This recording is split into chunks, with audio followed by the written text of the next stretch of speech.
The first thing you notice is how quiet it was. Not just outside the palace gates, not just in the press room. Quiet in the way institutions go silent right before something permanent happens. The kind of quiet that isn't calm.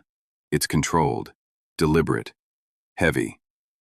But before we continue, please don't forget to like, subscribe, and turn on the notification bell for updates. Because if this were just another royal story, you would have heard it coming. There would have been leaks, counter-leaks, anonymous briefings, friendly columnists softening the blow days in advance. That's how these things usually work. Noise before consequence, spin before impact. But this time, the noise came after. And that's what should make you uneasy. 5 minutes ago, not symbolically, not metaphorically, but effectively just now, a line was crossed that cannot be uncrossed. A decision was acknowledged, not announced. Confirmed, not debated. And in that subtle difference lies the real story. Here's the contradiction that should stop you cold. The most consequential decision affecting Meghan Markle's future didn't focus on her at all. It focused on her children. And yet it may define her fate more than anything that's come before. Let me ask you something and sit with it for a second. When was the last time the royal family removed something rather than withheld it? Not delayed, not redefined, not quietly ignored. Removed. That's the shift we're dealing with tonight. Because what was confirmed wasn't a possibility or a process. It was an outcome, a closed door. And the language used to justify it wasn't emotional. It wasn't even particularly dramatic. It was final. Irreparable damage done to the crown. Those words matter. They always do. Especially when they're chosen carefully, spoken once, and never walked back. Now, before anyone rushes to frame this as punishment or revenge, or some kind of interpersonal drama between brothers or spouses, pause. That instinct is understandable, but it's also exactly the wrong lens. This wasn't personal. That's what makes it so devastating. Because personal decisions can be negotiated. Institutional decisions are designed to outlive outrage. And tonight's story sits firmly in that second category. What Prince William confirmed wasn't a fight. It wasn't even a verdict. It was a recalibration, a redefinition of where the monarchy believes the line between inclusion and protection actually lies. And the fact that this came after a private vote among senior royals, a phrase that alone should raise questions, tells us something else.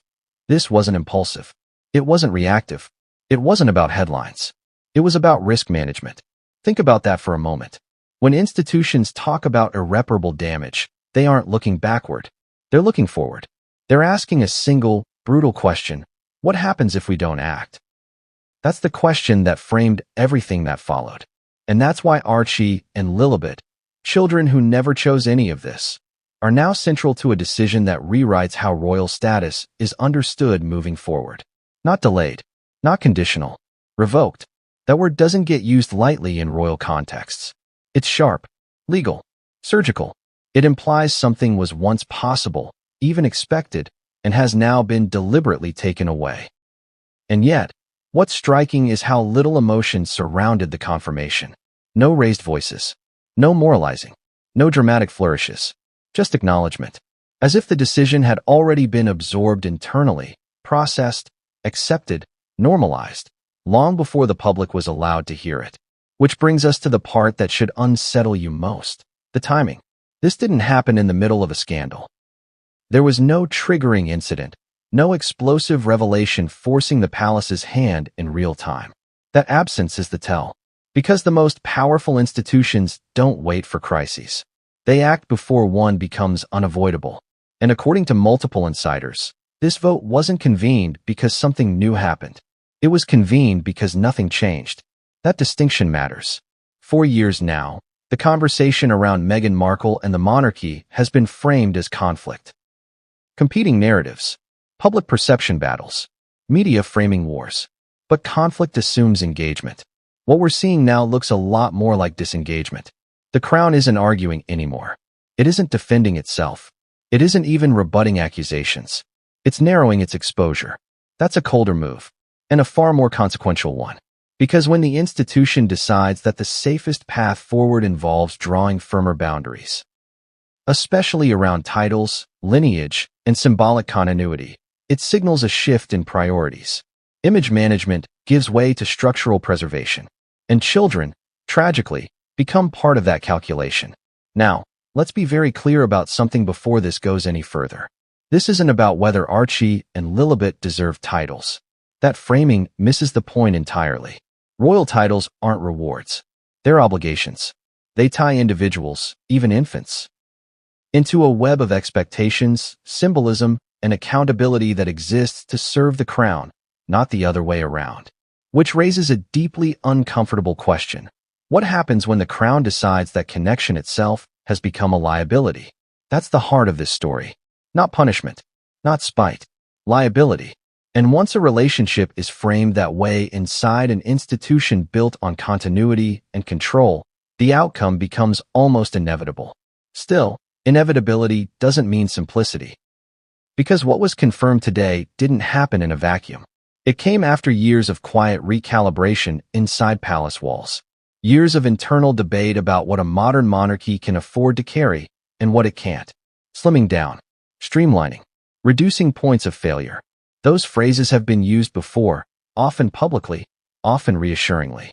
But tonight, we're seeing what they actually mean when applied without sentiment.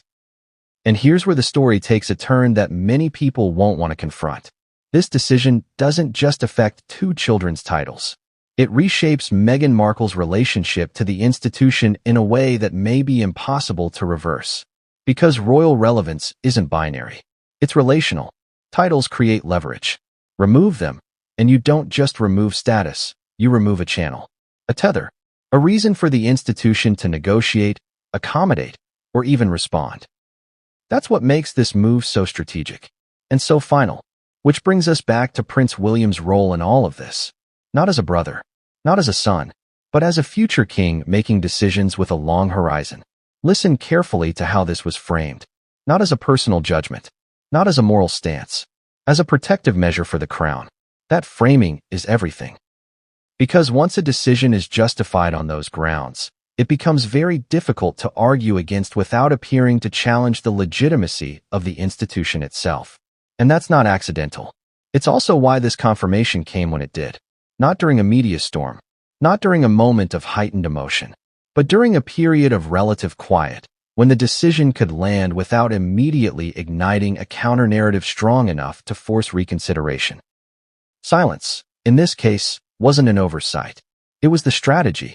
And if you're wondering where Meghan Markle fits into this moving forward, what options remain, what responses are possible, that question is exactly why this introduction can't give you answers yet. Because the truth is, this story isn't finished. It's only entered its most consequential phase. What was confirmed today closed one chapter. What happens next opens another. And behind the scenes, there's one detail about how this vote unfolded, who hesitated, who didn't, and who stayed silent. That changes the entire interpretation of what we think we know. Because when that detail surfaces, it reframes this decision not as a conclusion, but as the beginning of something far more destabilizing. The language changed before anyone realized the decision had already been made. That's the part that keeps coming back, the detail that doesn't quite sit right once you notice it.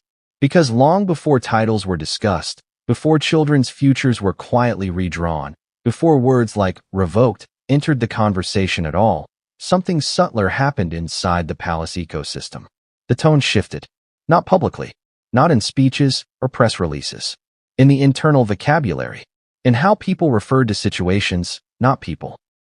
In how problems stopped being framed as temporary and started being described as structural.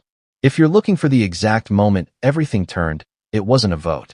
It wasn't a meeting. It wasn't even a confrontation. It was a recalibration of language. And once that happened, the outcome became almost inevitable.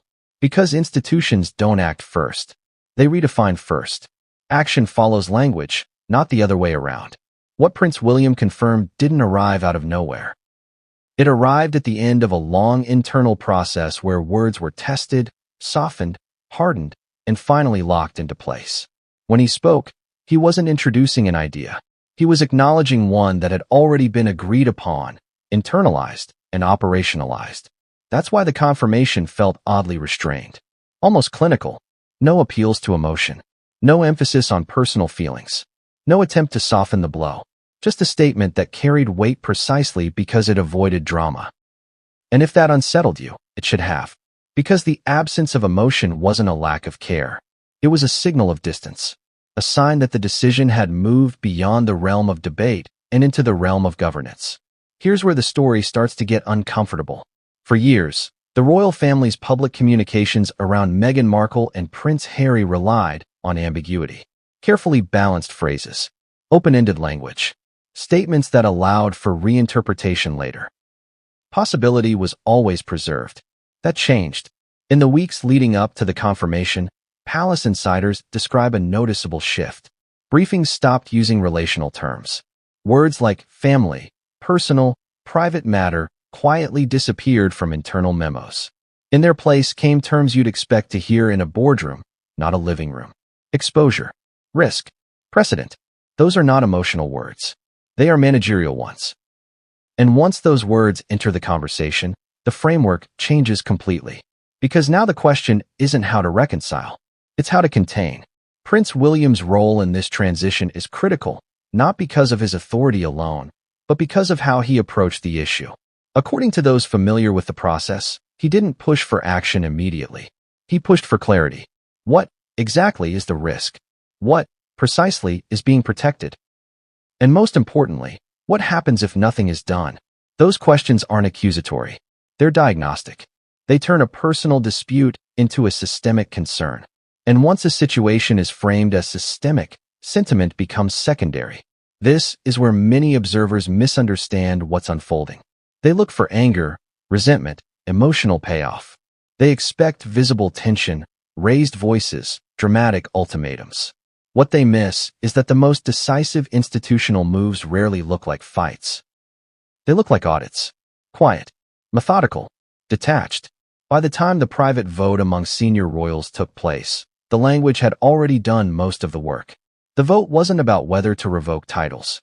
It was about whether maintaining the possibility of those titles posed a greater long-term risk than removing them. That distinction is everything. Because once the debate is framed that way, the outcome stops being about individuals and starts being about architecture. About what kind of monarchy is being built for the future and what elements are considered structurally unsound.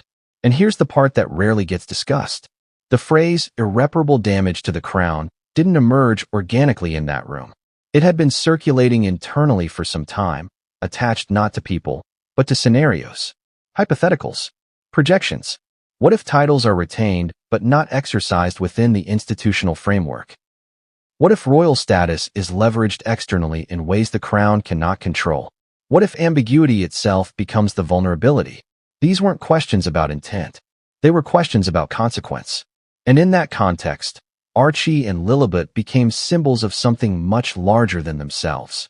Not children in a family dispute, but future nodes in a system the monarchy could no longer fully manage. That realization changes how you interpret everything that followed. Because when Prince William spoke, he wasn't delivering news in real time. He was marking the end of a process that had already passed the point of no return, which explains something else that's been puzzling commentators: the lack of visible dissent. Where were the leaks? The objections? The sympathetic briefings from unnamed sources pushing back against the decision? They didn't come. And that absence tells its own story. In royal history, silence often signals consensus, not apathy. According to multiple accounts, by the time the vote was held, the framing had become so tightly defined that disagreement would have required challenging the premise itself. Not the outcome, but the risk assessment underpinning it. And challenging that would have meant arguing that the crown's understanding of its own vulnerability was flawed. That's a difficult position to take, especially in a room full of people whose primary mandate is preservation. So the vote proceeded. Not as a dramatic showdown, but as a formal confirmation of a direction already set. And then came the part that's easy to overlook but deeply revealing. The decision wasn't immediately communicated externally. It sat, processed, filed, prepared. The confirmation was delayed not because of uncertainty, but because of timing. Because when institutions decide to act, they don't just consider what they're doing. They consider when the impact will be least destabilizing. This wasn't released during a peak media cycle. It wasn't paired with a major royal event. It wasn't buried under unrelated headlines either. It was allowed to land in relative quiet. That choice alone tells you how confident the decision-makers were that the narrative wouldn't spiral beyond control. And so far, they've been right. Public reaction has been surprisingly muted. Shocked, yes. Confused, certainly. But not explosive. That's not an accident. It's the result of years of narrative fatigue, carefully managed distance, and a gradual reframing of expectations around what royal status actually means in the modern era. But here's the contradiction that still hasn't been fully reckoned with. If this decision was purely about risk, purely about institutional protection, why confirm it at all? Why not simply let the ambiguity linger? Why not avoid the word revoked altogether? The answer lies in credibility. Because institutions that rely on symbolism cannot afford prolonged uncertainty around their own structures. At some point, clarity becomes a form of stability. And clarity, in this case, required acknowledging a hard truth, that the relationship between the Sussexes and the Crown had reached a point where maintaining potential royal status for their children was no longer seen as neutral. It was seen as exposure. Once that conclusion was reached, the only remaining question was how to communicate it. Prince William's confirmation was deliberately restrained because restraint signals authority. It communicates that the decision is settled, not up for negotiation. And that tone, more than the content itself, sent a clear message to anyone still hoping for reversal. This wasn't a warning. It was a boundary. And boundaries, once drawn by institutions like this, are rarely redrawn without significant cost. Which brings us to the detail that changes how this entire chapter should be understood. There was a moment during the internal discussions when one senior figure reportedly asked a simple question, one that shifted the room's focus entirely. Not is this fair? Not how will this look? But what precedent are we setting if we don't? That question reframed everything. Because precedent is the monarchy's lifeblood. It's how continuity is maintained across generations. And once a precedent is established, it becomes the reference point for future decisions. The fear wasn't backlash. The fear was inconsistency. And inconsistency, in a system built on inherited legitimacy, is far more dangerous than outrage. That's why the language hardened. Why ambiguity evaporated. Why revocation replaced delay. And why this confirmation, quiet as it seemed, landed with such force. Because beneath the calm exterior lies a decision that doesn't just affect Meghan Markle or her children. It signals a new threshold, a point beyond which the Crown is no longer willing to carry uncertainty for the sake of unity. And if that's true, and all signs suggest it is, then the real story isn't what was confirmed. It's what this makes possible next. Because once the monarchy demonstrates it's willing to act this decisively, this quietly, this permanently, the implications extend far beyond one family. They extend to anyone who still believes proximity guarantees protection. And in the next chapter, we need to talk about the vote itself. Who was in the room? Who wasn't? And why one absence may matter more than any voice that was heard. But that part of the story didn't surface immediately. It emerged later, in fragments.